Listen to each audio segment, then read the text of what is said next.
jirtu jedhaa ceeni egaa akkasitti walitti qabamu keenyaan waaqayyo akka hunda dandeenyu nu godhee asin ga'uu isaatiin haadha isaa wajjin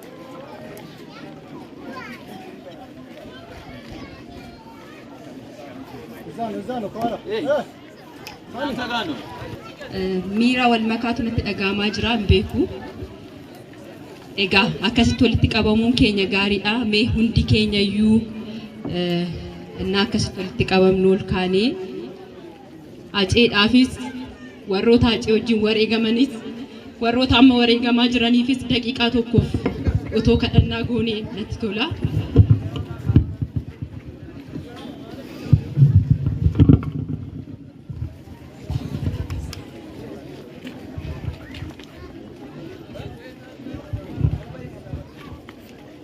Galatooma.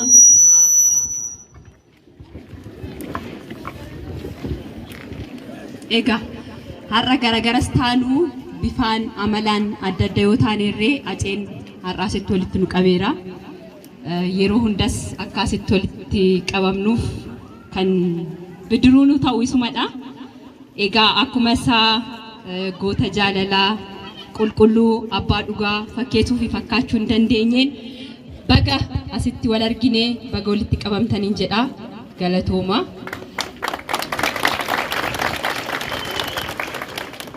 Warri sagantaa kana qopheessitan koreen sagantaa kanaas galatooma jiraadha. Bara baraan akkasumatti walaa agarru aceen keenya gaa oodaa ta'ee akka oodaatti isa jalatti walitti haa qabamnu jedha.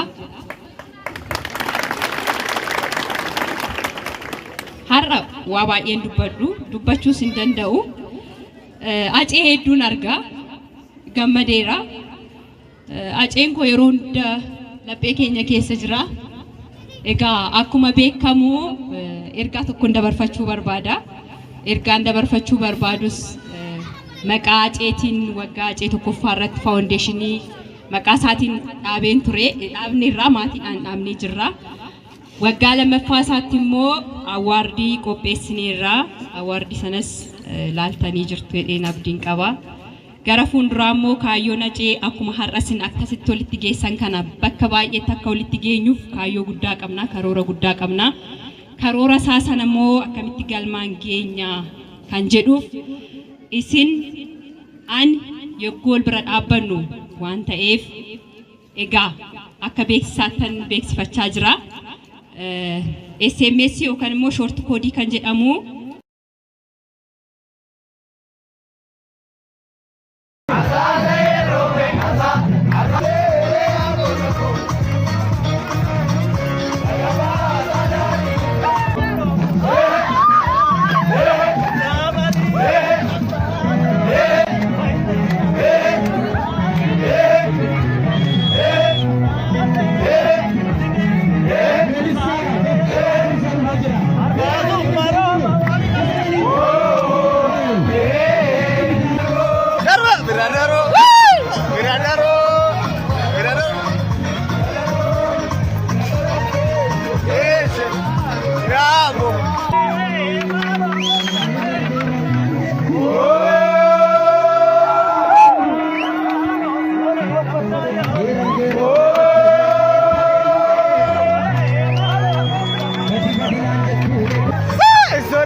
Hop. Hai balo fana. Hop rekam. Fana.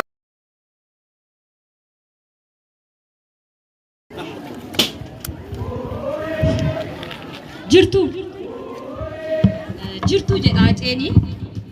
Egaa akkasitti walitti qabamu keenyaan Waaqayyo akka hunda dandeenyu nu godhee asiin ga'uu isaatiin haadha isaa wajjin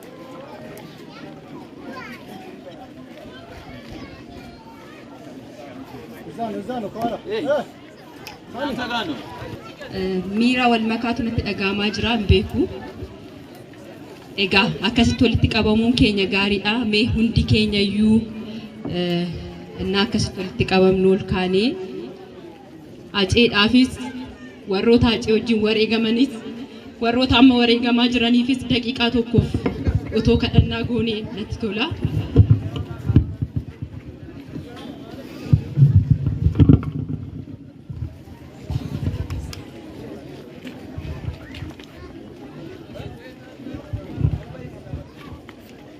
Galatoomaa.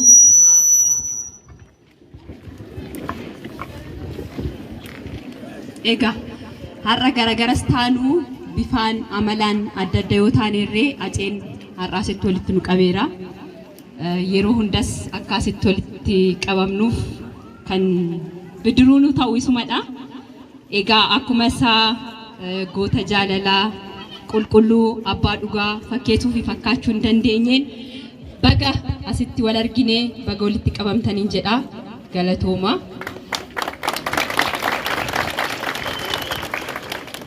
Warri sagantaa kana qopheessitan koreen sagantaa kanaas galatoomaa jiraadhaa bara baraan akkasumatti walaa agarru.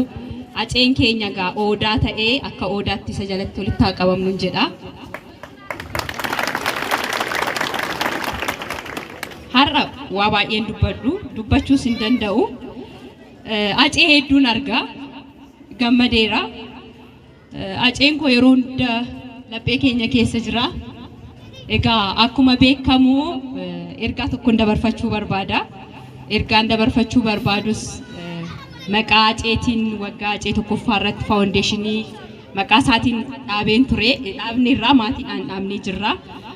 Waggaa lammaffaa isaatti immoo awaardii qopheessineerra. Awaardii sanas laaltanii jirtu jedheen abdiin qaba.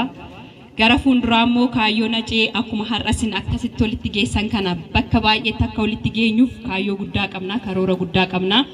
Karoora isaa sana immoo akkamitti galmaan geenya kan jedhuuf isin ani yogguu wal bira dhaabbannu waan ta'eef egaa akka beeksisaattan beeksifachaa jira.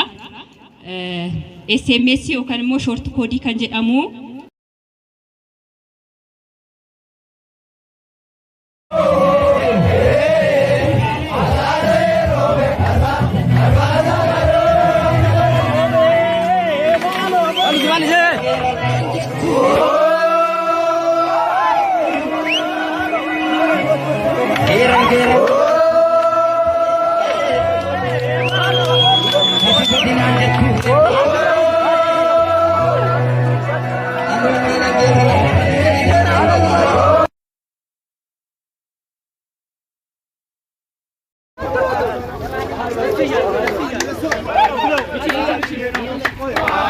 Hop.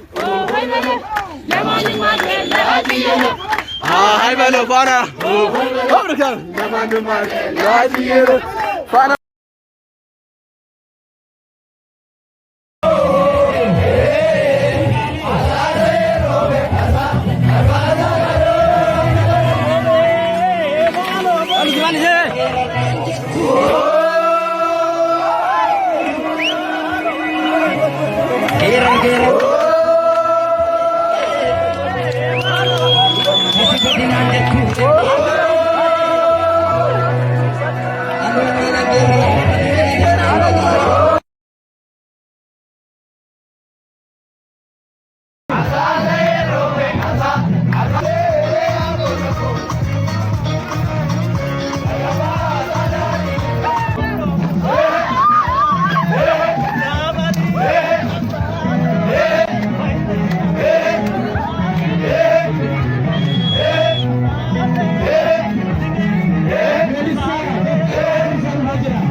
Ya.